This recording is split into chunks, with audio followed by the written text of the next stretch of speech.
The following is a Comfortably Zoned Radio Network production. We are back, Golenbock University. I'm Ralph Tyko, Comfortably Zoned Radio Network. Alan Blumkin is here, and Professor Golenbock.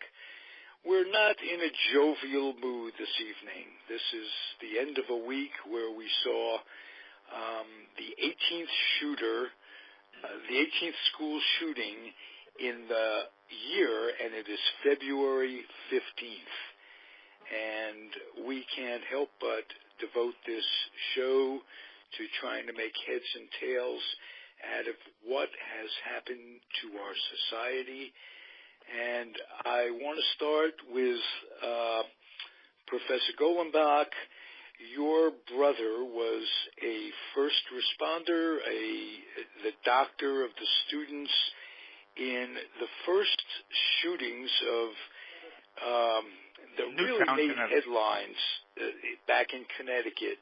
It's probably 2 years ago by now. We talked about it on I think it's more like 4 or 5, oddly enough. 4 or 5 years. And he was, and these are not students. These are little kids. These are 7-year-olds, 8-year-olds, 9-year-olds. That guy Lanza got himself an automatic rifle and walked into this, school for little kids and shot up the place. And the question back then was the same as the question that we have right now. A, why is anybody in America allowed to buy an automatic weapon? And B, why is it we don't have some sort of way to keep track of the nuts of this world to keep them from buying any weapon? Well, they were the same 2 questions back then. They are the same 2 questions right now. The Bush administration repealed the ban on assault weapons in 2004. Yep. Why? Because probably the NRA had paid them off to do that. Sure. Yeah. Here's one thing that gets me. Scalise was shot in the hip. He will never be the same physically. Internal injuries, this, that, and the other thing. He miraculously lives. He spent a lot of time in the ICU, a lot of surgeries, a lot of sorrows. He comes out of there with the idea on gun control. It does not influence him one bit. No. And that's the thing. Are we talking about natural selection in our society? You're talking about what is known as the Tea Party. What has happened since Ronald Reagan became president is that the Republicans decided that rather than have 2 parties that could sit down and talk with each other and make policy, that the Republicans would go to war, that they would do everything they could to destroy the Democrats, to take over the government entirely, and to push everything that they have wanted to do forward without the Democrats. That started back in 1980. It started back with that Southern strategy that the Republicans had back then, the idea being to demonize African Americans so that whites would be scared of them and would all vote for the Republicans. I mean, obviously that happened because Lyndon Johnson, who was from Texas, pushed through civil rights legislation that did away with segregation, did away with segregated schools, did away with segregated buses, did away with segregated trains, did away with segregated water fountains, did away with segregated housing, which so infuriated the people in the South that they all decided never, ever again to vote for the Democrats. And then the other thing that happened, of course, was that in, I can't remember which year it was, 2004, was it, where Barack Obama was elected president? 2008, yeah. 2008, when Barack Obama was elected president. And if we thought that somehow that race had settled down, that people had become lovey-dovey to each other, The minute he was elected president, you saw all that hatred come flowing forth from people like citizen Donald Trump, who spent 8 years basically saying that Barack Obama wasn't an American, that he couldn't produce his birth certificate, that whatever he produced was a fake, that he really was from Kenya, he really was a Muslim, he shouldn't be president, and so gradually and slowly we've started to become a much more right-wing Republican Party. And I know this from Florida because I did a book with the chairman of the Republican Party of Florida. He was a centrist. And those right-wing Tea Party people did everything they could to get rid of as many centrists in the Republican Party as they possibly could. So you look around now. Peter, let me interrupt. Would you tell me and our audience what that book was and where we can get it? Well, you can get it on Amazon. It's called The Chairman. And he was the chairman of the Republican Party of Florida. And basically they did everything they could, include lie. They had him thrown in jail. This guy spent a year in jail, even though he had really done nothing, because these bastards wanted him out. And guys like Charlie Crist, they wanted him out because he was too centrist. Crist had once been a Democrat, and heavens to Betsy, that's no way for a Republican to be these days. So what we're getting now in a lot of these states is you're getting these far right-wing people. And when you have far right-wing people, they don't care about your point of view. They're going to steamroll and stonewall. You saw what happened when Obama was the president and he nominated a Supreme Court justice. Those Republicans in the Senate declared, they weren't even coy about it. They declared, we will never put him to a vote as long as we have the power in the Senate. And they didn't. The guy's name never, ever came up for a vote. And then after Trump became president, they put up their own guy, their real right-wing guy, and put him in the Supreme Court. I mean, Supreme Court justices are supposed to be apolitical. Apolitical. It's in the Constitution. They're appointed for life, and they're supposed to be apolitical. But ever since 1980, when Reagan came in and the Republicans decided that it was war, the apolitical nature of justices in this country is no longer. That when the Republicans are in power, they're going to make sure that they're going to name the youngest, right-wingiest guy that they could possibly put in. And Trump's put in about 20 of these guys in America in the last year. We've had some surprises in the Supreme Court, though.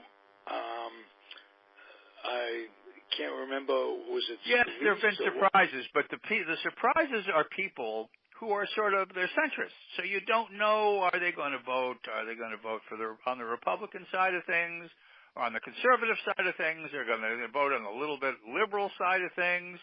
They should all be centrists, for Christ's sake. No, that's not the way it is. You've got Thomas Alito, Gorsuch, anymore. That are really to the right of the shoulder. Thomas, once you start putting people in like Justice Thomas, these people are not making judicial decisions based on right or wrong. They're making judicial decisions based on party. Well, Thomas was led around by the nose by Scalia for years until Scalia passed away. Well, that's right. But these are people, you knew exactly how they were going to vote because they were far right-wing people who were going to vote for party. And this is the way it is in autocratic countries.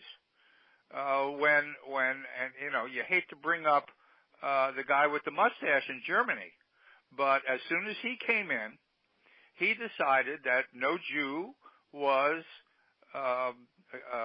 qualified to be a judge. No Jew was qualified to be a citizen. Well, but you start with them being a judge. You start with them. And he kicked them all out, and he replaced all those judges with members of the Nazi Party. And what they started to do then is that their decisions were not based on fairness anymore. They were not based on individual liberties. They were not based on what's right or wrong. They were based on what was important to the party. Well, the same thing was going on with Uncle Joe Stalin. Uncle Joe Stalin. I was going to bring him up as well. Yeah. I was going to bring him up as well. That's exactly what happened in the Soviet Russia with Stalin. He got rid of the justice who were supposedly making the fair decisions, and he put people in who were members of the party. And so, for instance, if somebody came in front of the judge in either Germany or the Soviet Union, and this is a fellow who had said some nasty things about either Hitler or Stalin and went to court, the judge in that case would say, he is found guilty, he will be sentenced to death. And they would sentence, for instance, in Germany, they sentenced the Jewish man to death because he made a pass at a non-Jewish woman in Germany, and they sentenced him to death. And before you knew it, the system of justice was such that when they wanted somebody to be sentenced to death, that was the excuse for doing so. I've read a couple of books. Yeah, and that's what I read a couple of books on the Stalin purge trials in the 30s. Yeah. Where he purged the entire, almost the entire old, the Bolsheviks. Bolsheviks, and anybody who had crossed him at any point. And one of the things he also did is after the prisoners were repatriated, prisoners of war were repatriated after World War II, they came back, and because they were exposed to foreigners, even though they were in prison camps, they went to the Gulag. Yeah. Oh, yeah. Everything. We're talking about millions. Hitler was there for 12 years. Stalin did this for 30 years. Yeah. Right. Right. Absolutely right. So we're now hiring judges whose qualifications have nothing to do with right and wrong, or intelligence, or background, but have everything. Trump could, he would be a dictator in 5 minutes because he loves them. Oh yeah. He loves Putin, and he loves the clown of Turkey, and he loves the guy in Egypt. He loves all the dictators. The guy clown of the Philippines. I mean, it's just unbelievable. So, gentlemen, may I ask you, how did it come to be that the gun manufacturers aren't held responsible for these killers that, or at least partially responsible for these killers?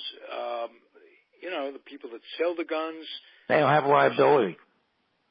I believe that in some of the states, the legislatures have passed legislation that have said that if somebody kills somebody, it's not the gun manufacturer's fault. Yeah, they don't have any liability. Yeah. Some of the states, yeah. Has this gone to the Supreme Court? I don't think that is. At some point, what we went through with the cigarette companies is eventually going to go through with the gun companies.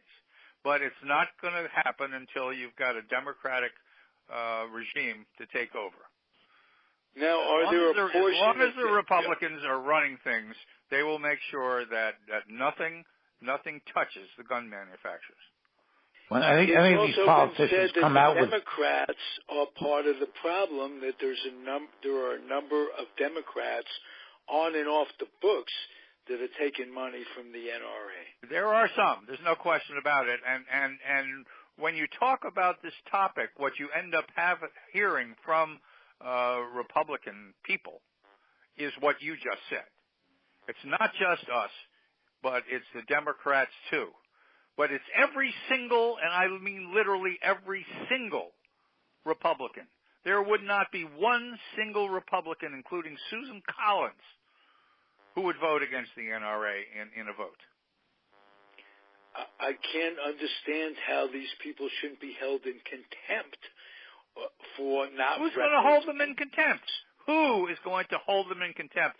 Now, one of the things I found incredibly interesting after this last mass shooting down in Miami is this one of these students.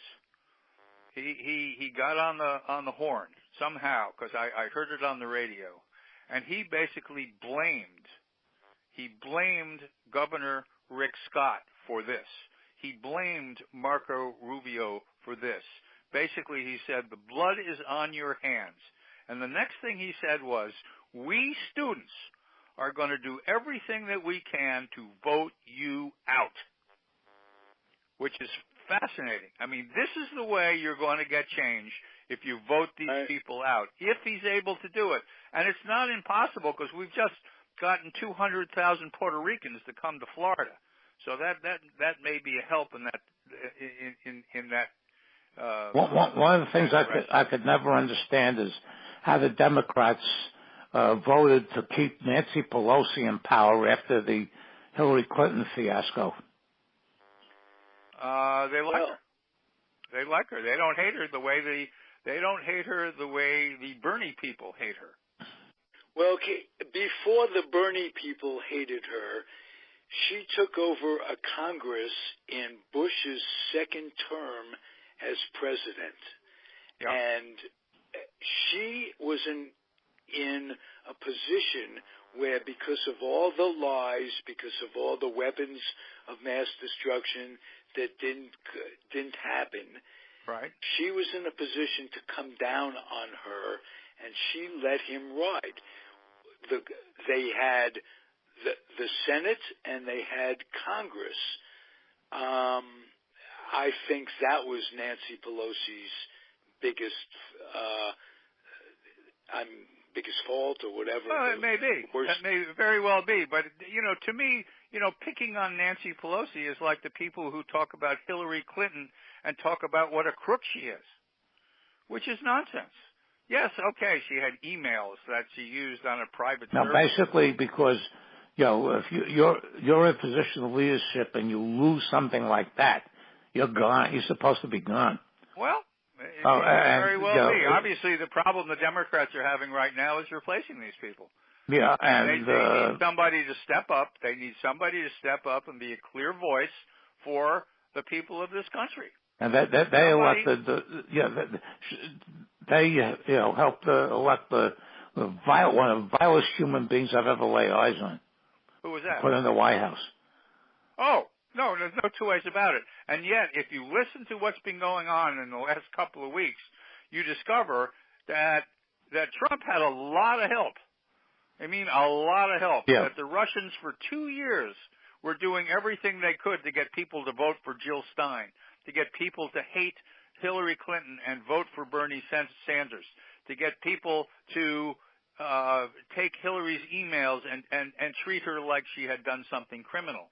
I mean, these people were such professionals at sowing hate in this country, mostly. And he equates this investigation with this massacre. Everything is about him. That's right. It's and when LeBron James said the other day that Trump doesn't give a damn about anyone, he was right on. Oh, of course he's right on. Absolutely he's right on. No. Is Mueller going to be able to connect the dots and get... Mueller will connect every dot there is to connect. Every dot there is to connect, Mueller will connect. Mueller is a brilliant, brilliant man who really knows what he's doing, and he will connect them. And it's going to be very interesting to see. We can look for a good chance that Trump will be impeached. I'm going to ask a rhetorical question. Well, let me interrupt you for a second. Trump will be impeached, but not if the Republicans are in charge, because the Republicans are taking full advantage to Trump being the president. I mean, look at the so-called reform. I hate to call it reform. This tax fraud that they put forth in their last bill that they passed, which basically gives the 1%ers a huge, huge, huge tax break while giving the middle class pennies and giving the poor nothing. I mean, this is something... You know how I feel, so this is playing devil's advocate. Yeah, I know. Were you surprised that some of the tax reform seems to be working, that some of the big companies are giving back in form of bonuses, raises, and the like to the working person. Here's all I know. Toys R Us is folding. And there were a list of about 10 other companies that were severely cutting back on their employees. So something is going on. What the Republicans are pushing is, that we're giving their employees, bonuses. But these bonuses, in fact, are in lieu of giving these people raises, which is what they deserve. It's like George Weiss with the World Series bonuses, World Series checks. Exactly right. Part of your earnings. Yeah. And bonuses are taxed at a much higher rate than wages, from what I understand. Well, I don't know about that. I don't know the first thing about the tax laws. But I do know that what they did with that tax bill is mostly a fraud. And I do know right now with what the Republicans are trying to do with their budget is a disgrace. Of course it is, yeah. I mean, not only are they adding significantly to a war, to the military, which already is spending more money than the next 40 countries combined, but they want to do things like, of course, cut Medicaid, cut Social Security, take away Meals on Wheels. Trump wants to cut Meals on Wheels. Oh, yeah. Are you ready for that? Oh, yeah. Starve seniors who can't get out to the grocery store or get out to a restaurant. They're house-ridden. No one to cook for them, nobody to all that. Sure. I mean, we have a president who basically hates people. This is a guy who literally hates people. He would like blacks and the poor to starve to death and go away. Basically would like to. He just proposed a couple days ago that instead of the indigent getting food stamps, that they get boxed meals and slices of cheese, the way they used to do in the 30s. You remember they used to give people cheese? Yeah. Extra cheese. And Trump wants to go back to that. He also wants another thing that really incenses me. He wants this military parade. Well, that's another thing. Like the Russia, like North Korea does, and like the Soviet Union used to do all it, and the Nazis used to do. I mean, what's very interesting about this country is that we're a very resilient country, and we recognize what it is this guy is trying to do. And so there are even a few Republicans, Susan Collins being one of them, who are horrified at some of the things he wants to do. I've started to read this Fire and Fury book. I read it. You must go out and buy it. I read it. I got it. Every American citizen should go out. Right after it came out, I got it from Amazon. I read it. It took me about a week because it's not the easiest read in the world. It's not the easiest read, but to me, it is. Every page has something horrifying on it. And this man is a monster. He is. A monster for our president. Well, I'd like a parade for him, and I'll even help carry the casket. Well, let's not go that far.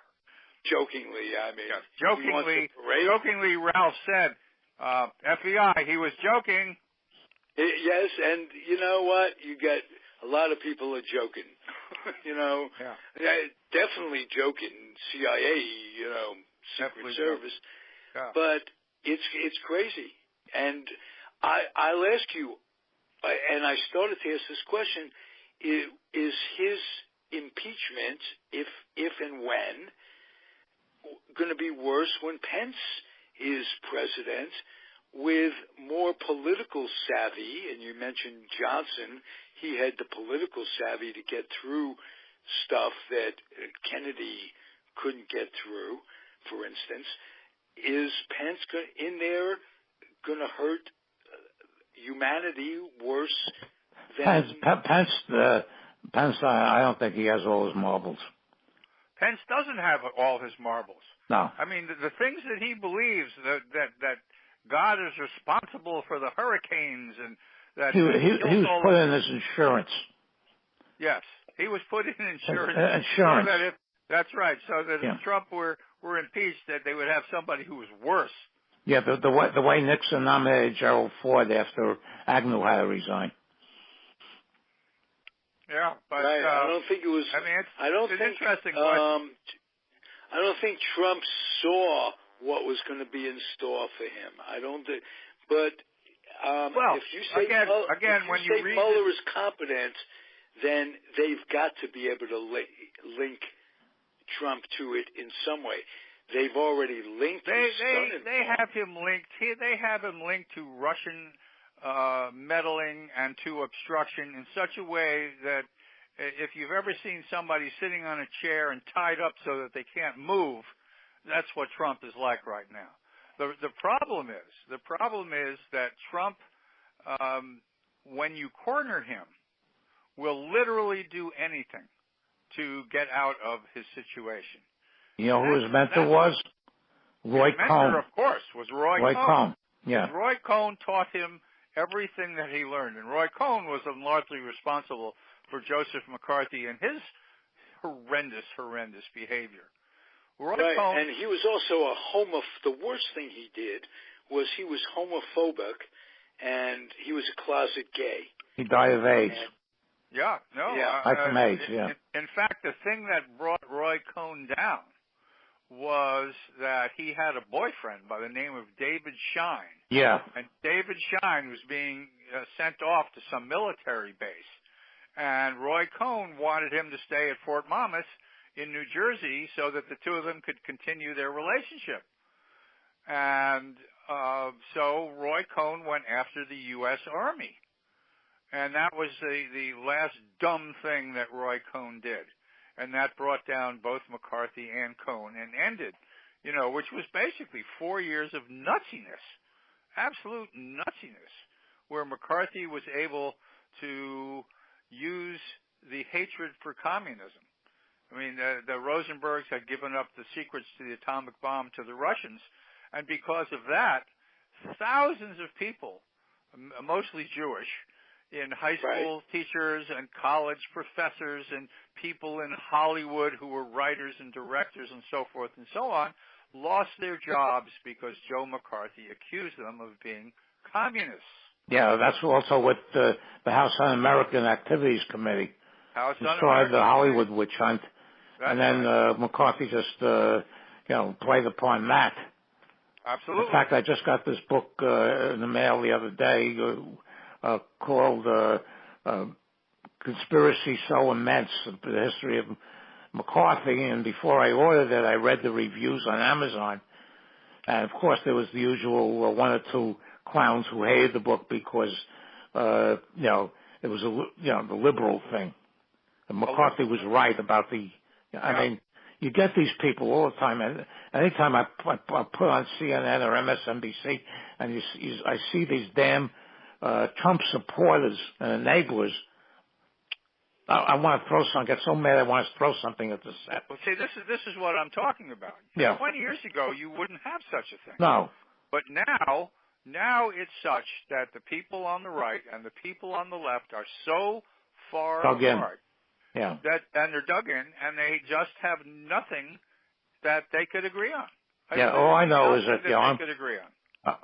I graduated high school in 1960, and I don't remember. A lot of things I didn't like about high school, but I didn't remember ever being afraid that I'd get my head blown off. Right. No, big thing back then was we had other fears. The big thing in grade school was to duck under the desk in case of an atomic attack. Fear too. It wasn't that the good old days weren't that good old days. I know that. You had Russia going down at the same time. You had to duck under your desk in school. Right. What to do in case of an atomic attack. Yeah, I remember those days. I wasn't afraid for 1 minute of any of that nonsense. Put your head under the desk. If they were going to drop an atomic bomb on my school, the line was, put your head between your legs and kiss your ass goodbye. Well, that was the old expression, of course. Yeah. But the thing is, I was describing this to some of the people I used to work with who were not born here, and they're looking at me like I was nuts. And I brought up a couple of guys in my office who were around who was as old as I was, and then they confirmed all of this to them. But they didn't believe it when I first told them that. Well, I just want to skip back a few minutes to what you guys were talking about with McCarthyism. And I know you both know the movie The Front with Woody Allen. Yeah. And if anybody out there wants to see what it was about, watch that movie, but also watch the credits that some of the people that were actually blackballed by McCarthy appeared in this movie. Zero Mostel, Herschel Bernardi. Sure. There were all the writers and people who were black and contributors were people who were blacklisted. Right. And it goes down in the credits at the end, and you shake your head. You go, whoa. And it was so well done. A little schlemiel who took himself too serious. All of a sudden, everybody's writing his stuff for him, and he becomes somewhat of a semi-celebrity, and he starts taking himself so seriously that he puts himself above these guys who are supplying the actual material. It's a great movie. There's a little bit of humor, some poignant stuff where Zero Mostel, a terrific actor, played the Tevye, the first Tevye, and Bernardo was in that too. He played a Tevye, and they show him committing suicide in the movie and what have you. Stuck with me for the rest of my life. Sure. There were also people did commit suicide because what happened? Nobody would hire them. There was an Academy Award one year for best screenplay, and the name on the screenplay was a alias. It was written by one of the Hollywood 10. I think it was Dalton Trumbo. I forget which movie it was. Dalton Trumbo. Yeah, it was one of the Hollywood 10. There's a wonderful movie about Trumbo. I think it's called Trumbo. Yeah. Do either of you remember the name John Henry Falk? Yes, I read the book. Sure. Louis Nizer defended him against those bastards. Yeah. Well, two things. First of all, Louis Nizer, my family name was Nishnewitz. He's kind of a cousin. And he also wrote a book on the Rosenbergs and what have you. Yep. But McCarthy reduced this. He was something else. He was coming up, John Henry Falk. They reduced him to having a kids show in the 50s in New York. And my mother would take us down to these kids show to sit in the audience, to participate a little bit.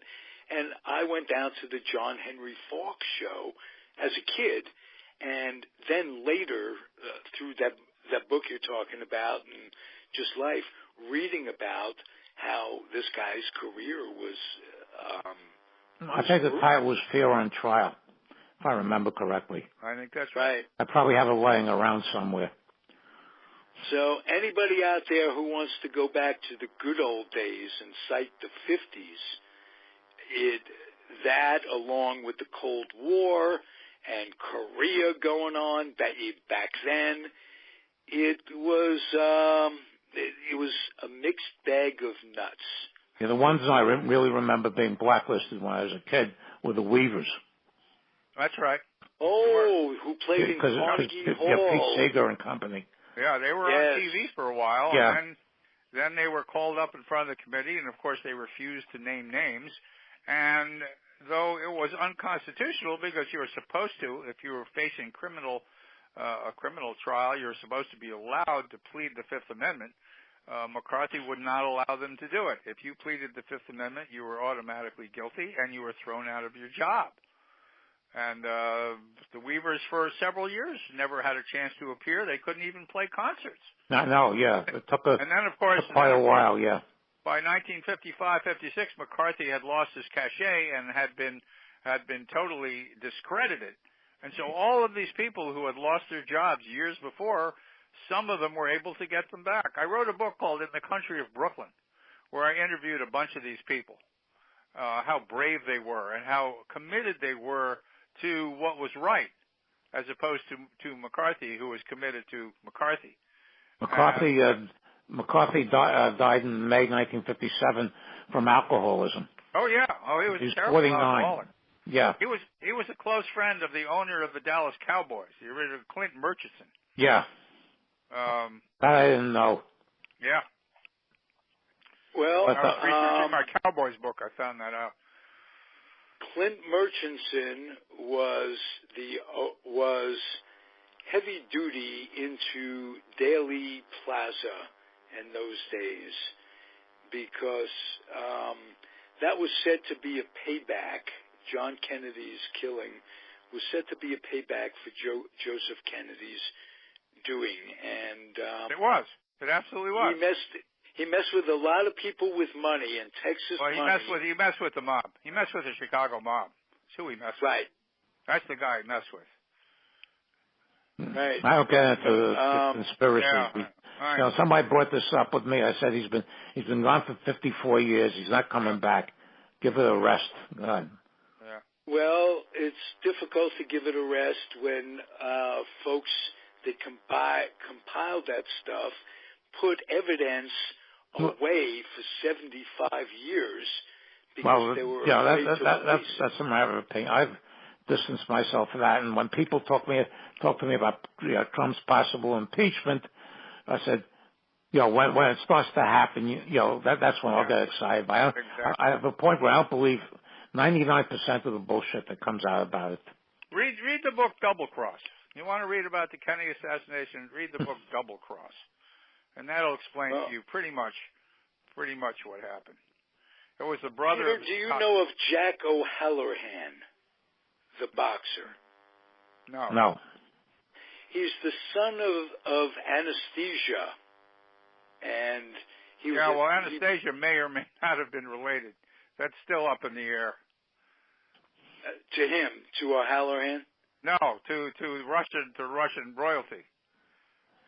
Oh, okay. No, he means Albert Anastasia, the mob. Albert Anastasia. Well, that's not the Tsar's daughter.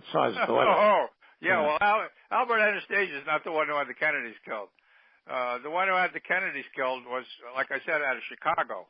And I just, for the life of me, I can't think of his name, though. Sam Giancana? Sam Giancana, yes. Giancana. The book Double Cross was written by Sam Giancana's brother. And Giancana apparently spilled the beans to exactly what happened to his brother. And after Sam Giancana died, the brother wrote this book. And it's just spectacular. And it makes the most sense of anything. Just the most sense.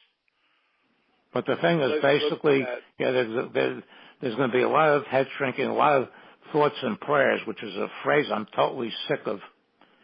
Yeah, as long as you have Republicans, nothing getting paid. I thought that if they didn't do anything after Newtown, which was the place to do this, they don't care. They don't care. It just goes on and on and on. They don't care at all. Now, what may happen, what I'm hearing about right now is the teachers, somewhere in April, are talking about having a day where all the teachers are going to go on strike and have a memorial service for these 17 victims all over the country. As a warning. That would be nice. You better do something. That would call attention. The cartoon in today's Daily News was the kid comes home from school and mother asks him, "What did you do in your lockdown today?" Yeah, well, it's not funny. It's not funny. No. We can do something about it, and we know what to do. You just have to find somebody with the wherewithal to do it. And we have to get a Congress in there this November that is totally against what's going on. We just have to change it. I'm rooting for all those Puerto Ricans now living in Florida. Yes. After they saw what Trump did to their land, I'm pretty sure that most of those people are going to vote Democratic. The electricity is still out, for Christ's sake. These are American citizens. 6 months later. He ought to be in jail for that. If nothing else. That's the thing where you got a guy who's screaming, "Lock her up, lock her up, lock her up," and what makes the headline? He has an affair with the 14th woman out of wedlock. Who gives a crap? We didn't care if Clinton brought back cigars. That's not the issue. That clouds the issue. The press needs to put attention to the important things. And believe me, the New York Times and the Washington Post are doing just that. I read the New York Times every day, and the coverage is absolutely magnificent. Well, I remember in 1964 when Nelson Rockefeller, who was, trying to get the Republican nomination against Goldwater, got married and divorced and remarried. He remarried to a woman who had 3 or 4 kids who left her husband, and that killed his presidential chances. No, it's true. Now they've got a guy in there with 5 children by 3 wives. He was found in bed with a woman that wasn't happy. His happy Rockefeller. He died in the saddle. That he left. He died in the saddle. Yeah. Well, I just know that we had a senator from Vermont who one day on television he went "ee," and for some reason that disqualified him from being president. Right. He's on MSNBC all the time. I can't think of his name at the moment, but we had another senator from Vermont, Howard Dean. I did think of it. He's governor. He was never senator there. He was in the House then. Or he was governor. He was governor. Yeah. Okay, fine. He was governor. He was he was running for president. Moderate candidate. And one day he went, and that disqualified him from being president. And that's the difference between the Democrats and the Republicans. Yeah, one of the things that... With that, folks, the time has come. Yeah, one thing I'd like to mention, the light of the 2000 election. Stevenson's shoes disqualified him from being president. When the Gore-Bush presidential race happened in 2000, the Democrats did the niceties. The Republicans went for the jugular. Well, that's why Bush got in. Well, I'll tell you something about the John Kerry and the swift boat Veterans for Truth. Yeah. That's when I knew the Democrats were in real trouble. Because when they come up with that crap where they take a war veteran and totally disparage him and lie about him and sling him into the mud, and the Democrats never fought back. Kerry never fought back against these bastards. And they beat him. And the only way the Democrats are going to win is if they fight back. They must do it. Well, Bill Maher's been saying that for the last couple of years. Bill Maher's right. Yeah, I know. I've just started working on a book with a fellow by the name of Richard Painter. Yeah, I know. He was on Bill Maher the other week. He was on Bill Maher the other ethics night. Guy. Yeah, the ethics guy. He's on MSNBC. He's on CNN. Yeah. He's one of the I've seen him a couple of places. Yeah. Ethics experts in the country, and we're writing a book right now about Donald Trump and ethics. It's going to be called American Nero. That's a contradiction in terms because Donald Trump has no ethics. Well, he never has had ethics. While Rome burned. Yeah. The analogy is while Rome burned. Am I correct? President Trump fiddles. Yes. The rule of law burns. That's the subtitle. Nice. Yep. Nice. You're a master of subtitles, Peter. Always have been. Yeah. My subtitles. All right. All right, man. Have a great week. Okay. Thank you both for your time this evening. Comfortably Zoned Radio Network, Golenbock University. Thank you, ladies and gentlemen, for listening. Thank you, Alan Blumkin. Thank you, Professor Peter Golenbock. Adios, everybody. Good night.